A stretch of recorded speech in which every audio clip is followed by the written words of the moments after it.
terakhir juga kasus yang di Surabaya itu kan juga saya keras bersuara karena ya nggak boleh melakukan. Ya kalau salah dimarahin lah. Ya kalau salah ditegur aja karyawan. Nggak perlu sampai dengan cara dan tidak dibenarkan alasan apapun. Jangankan itu sampai ke karyawan gitu. Orang kita nggak kenal aja kita gebukin aja masalah hukum kok kan begitu kan harusnya pola berpikirnya harus konstruktif gitu apalagi ini pemilik usaha ini kan juga punya kewajiban dan tanggung jawab mestinya sih dari kejadian pertama harusnya ada action nyata untuk diproses secara pidana tapi ya menurut saya ada unsur pembiaran sih sampai dan korbannya nggak cuma Ayu ya. Semoga dengan kejadian ini tidak boleh ada lagi di negara kita ini praktek-praktek sedemikian rupa yang mengintimidasi orang lemah. Ya saya tersinggung ya dia katain miskin gitu. Emang seberapa kaya sih dia? Saya alhamdulillah perusahaan saya ada 12, karyawan saya 500 lebih. Saya nggak pernah ngatain orang miskin. Saya nggak pernah jelek-jelekin apa ngerendahin orang ini miskin lu, babu lu. Ya memang itu istilah penyebutan untuk membantu ART. Tapi kan ya kita nggak boleh lah ngatain orang kayak begitu. Itu kan merendahkan harkat martabat orang semua punya harga diri loh. Jangan jangan yang bilang punya harga diri cuma orang kaya, semua orang manusia di dunia ini punya harga diri gitu. Dan saya kira dari kejadian ini ya saya tadi kasih semangat ya ke Ayu bahwa ya ini aku sekarang John Beb ada di samping kamu. Saya siapkan tim hukum. Kemarin sempat dia keluar duit dana pribadi sampai jual motor untuk bayar tim hukum. Ya, ini pengakuan Ayu loh, betul ya? Ibu ya, Bu, jual motor 12 juta ya, Bu, bayar tim hukumnya. Ya, saya sampaikan tidak ada. Ayo saya mintain duit nggak buat bayar hukum? Enggak kan? Enggak ya. Oh, nanti dikira jangan ada pikiran loh bayar enggak kan yuk. Bang John, kehadiran Ayu sendiri ke kantor Bang John nih, apakah ditarik menjadi karyawan apa? Ya, jadi pas viral itu saya naikin postingan dan saya langsung minta ke yang bersangkutan teman saya orang media juga Mas Pradipta ya yang ngasih info ini ke saya. Terus saya minta nomornya Ayu, saya kabarin Ayu, udah kamu kerja sama saya aja. Gitu kan. Ayu ternyata mengenal saya dan dia langsung menyanggupi. Saya insya Allah mau Pak kerja gitu kan. Karena yang saya dengar dari Ayu ini cuma digaji 2.100.000 untuk sebagai kasir di toko itu. Kan. Saya kira ya lebih baik kerja sama saya ya. OB saya gaji 5 juta. Apa UMR lah, UMR DKI. Bahkan yang di Tangerang pun saya ikut standarnya UMR DKI boleh dicek. Padahal UMR-nya mungkin lebih kecil. Karena saya pikir ya udah nggak seberapa. Gitu. Nah, terus tadi saya gali minatnya Ayu. Ternyata Ayu kan suka di front office, frontliner, ketemu orang, kasir gitu-gitu. Nah, saya pun tadi sudah umumkan dan tim HRD saya sudah minta kontaknya Ayu untuk kita langsung pembukaan rekening di payroll supaya kejar untuk akhir bulan ini. Jadi Ayu meskipun baru saya terima hari ini, dia akan terima gaji full. Nanti akhir bulan ini tanggal 26-an akan gaji serentak ikut karyawan saya semuanya. Dia akan dapat gaji full 100%. Bagiannya nanti sebagai area resepsionis ya menghandle surat penyurat masuk di bagian virtual office. Tadi ada leadernya Bu Feli saya sudah delegasikan. Kenapa saya taruh di situ? Karena itu keinginannya Ayu ketemu banyak orang. Terus biar dia ada waktu ruang untuk learning by doing. Ayu ini sekarang ini belum terlalu mahir pakai komputer. Saya pikir itu bukan masalah karena semua bisa dilatih. Nah, dan saya tadi sudah bicara sama partner saya untuk mengatur segera awal tahun ini, ayo kita akan daftarkan di universitas terbaik untuk kita biayain kuliahnya sampai lulus kuliah. Yang dipilih Ayu itu jalurnya di bidang perpajakan dan accounting karena memang itu passionnya Ayu betul ya. Tadi saya tawarin hukum, ekonomi, ternyata jalur minatnya beliau adalah di kasir kan terakhir pekerjaannya di situ. Jadi selain bekerja, Ayu akan kita kasih beasiswa kuliah sampai lulus kuliah. Kenapa sih Bang John kok mau gitu kan? Ya kemarin aku juga saya tawarin kan dari apartemen, dari duit dan maksudnya orang-orang yang terzolimi gini kan menurut saya aku pengen ngobatin gitu loh.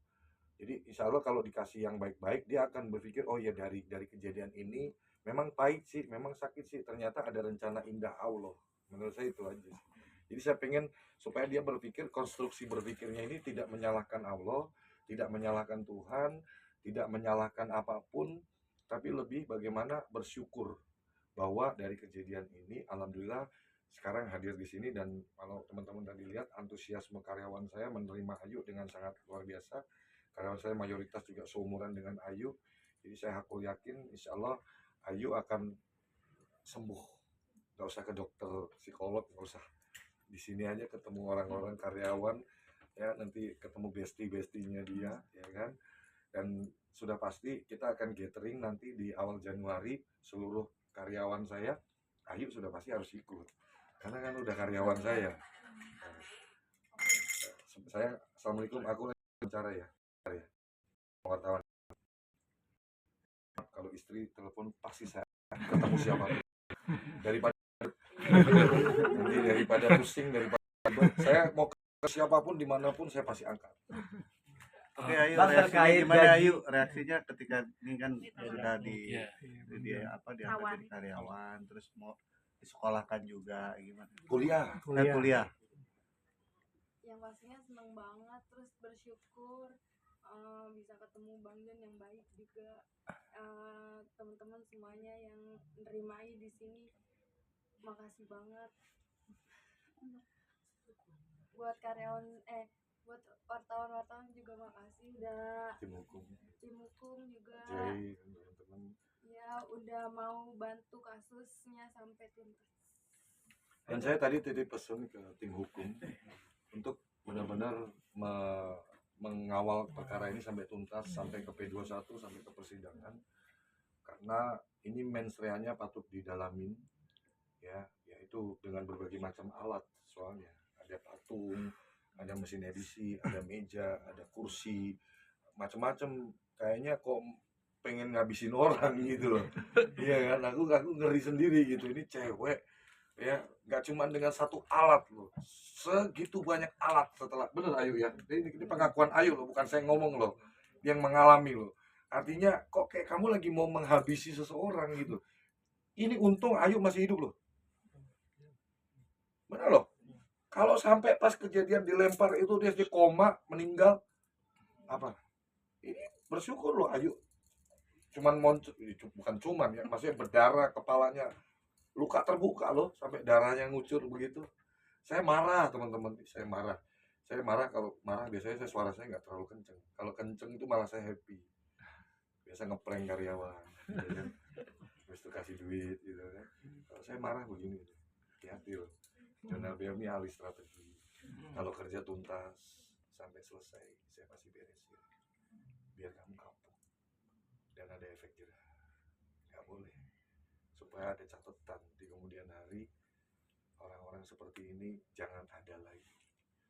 Kamu boleh merasa banyak duit, kamu boleh merasa sukses, tapi jangan gunakan itu untuk hal-hal yang mengintimidasi orang. Saya juga pernah kere, saya nggak suka orang dikata-katain miskin kamu, babu kamu. Saya nggak pernah. Dan itu benar-benar tindakan yang tidak terpuji.